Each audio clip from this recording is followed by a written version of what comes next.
ಯಾರ ಮನೆತನ ಇದೆ ಸರ್ ಫಿಲ್ಮ್ ಇಂಡಸ್ಟ್ರಿಯಲ್ಲಿ ಈಗ ಸಾಮ್ರಾಜ್ಯ ಇದೆ ಸರ್. ಸಿನಿಮಾ ಇಂಡಸ್ಟ್ರಿಯಲ್ಲಿ ಯಾರು ಯಾರಿಲ್ಲ ಮನೆತನ ಸರ್, ನಿಮ್ದೇ ಸರ್.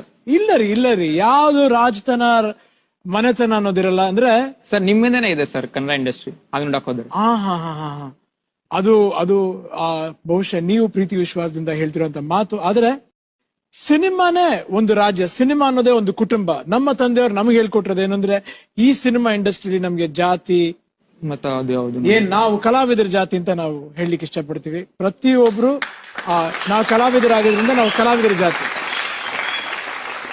ಇಲ್ಲೆಲ್ಲರೂ ಬರೋದು ತಮ್ಮ ಕೆಲಸನ ಅಚ್ಚುಕಟ್ಟಾಗಿ ಮಾಡಿ, ದೇವರು ಸಿನಿಮಾ ಮೂಲಕ ಎಲ್ಲ ಕೊಟ್ಟಿದ್ದಾನೆ, ಹಣ ಕೊಟ್ಟಿದ್ದಾನೆ, ಹೆಸರು ಕೊಟ್ಟಿದ್ದಾನೆ, ಪ್ರೀತಿ ವಿಶ್ವಾಸ ಕೊಟ್ಟಿದ್ದಾನೆ. ಏನಂದ್ರೆ ಸಿನಿಮಾ ಅನ್ನೋದು ಯಾವಾಗ್ಲೂ ಇರುತ್ತೆ. ಹೌದು ಸರ್. ನಾವು ನಟರು ಬರ್ತೀವಿ ಹೋಗ್ತಿರ್ತೀವಿ.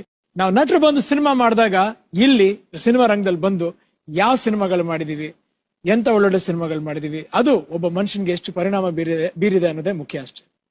ಒಳ್ಳೆ ಸಿನಿಮಾ ಮಾಡಿದ್ವಿ, ಎಲ್ರು ಒಂದೇ. ಓಕೆ.